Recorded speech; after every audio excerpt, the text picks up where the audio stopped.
Mga katets, ito po ay update doon sa naunang video na may title na Part 3, Treasure Digging Spot with Danger. So panoorin natin ang video ni Katets ngayon bago po tayo magbigay ng komento at mga advice. Maayong adlaw, sir. So mao na ni imong area nako nga imong gilikod, sir, katong imong butang drawing nga nimo ug na ay katong cross sa digging spot. So mao na siya, sir. Mao na siya. Akong na-notice, sir, nga gipalibutan di sa mga bato nga lak. Daran po. So mao na ni ang ligawa, sir. Sa kuang pagkalot, sir. Kaning pagong ulo, nay mata. Tapos siya kani usa ning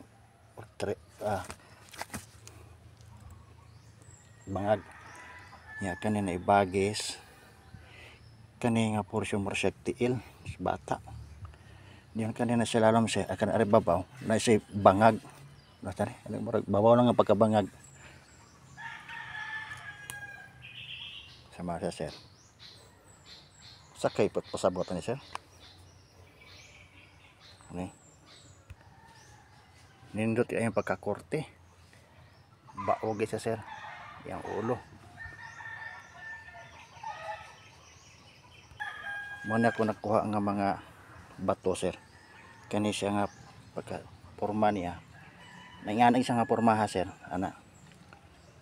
Kani mga HTM.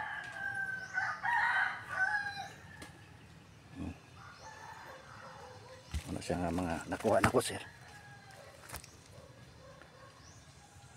Mga HTM. Mga diha dapita. Kusog sa deteksyon. Buat sabot pasabatan ni, sir. Ug daghang salamat kay sa mga maayong mga advices ani. Salamat.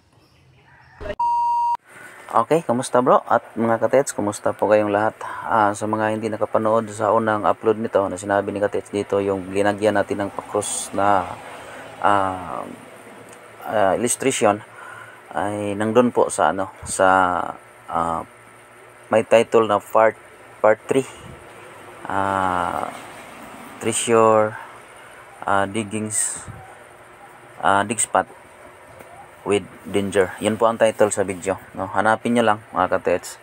So ito na po ngayon, ito po yung pinapahukay natin at yan, maganda ang resulta, no? Mayroong solid na reference, may HTM pagong, and then sabi niya ito ay mukhang sa tingin niya ay hugis paa ng bata.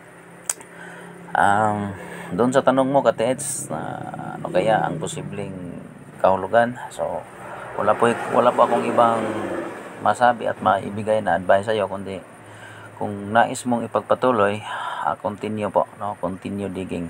Right spot po yan, tulad ng sinabi ko nung unang video, na isa po yan sa right spot, right digging spot, at pinacheck ko po sa iyo kung mayroon bang detection, at yun nga, may detection at may nakita kayong mga HTM. Itong mga HTM na tinuturo mo ngayon, ito po ay replika doon sa malaking bato na sinabi mo ay isang paa, isang hugis paa, no? So mga replika po yan doon sa mga structural na sign na makikita sa taas, at ang ginawa din sa ilalim structural din, maliliit nga lang. So itong pagong ito din ay isang replika doon sa unang sign na confirm papunta dyan sa area na yan, nagbigay direksyon, what I mean, no? So kung mapapansin mo yung tinuturo mo dati na isang malaking pagong, ito na po yon, isang countersign at isang replika. So continue digging, katets, no? Continue digging, wala po akong ibang masabi kundi continue digging.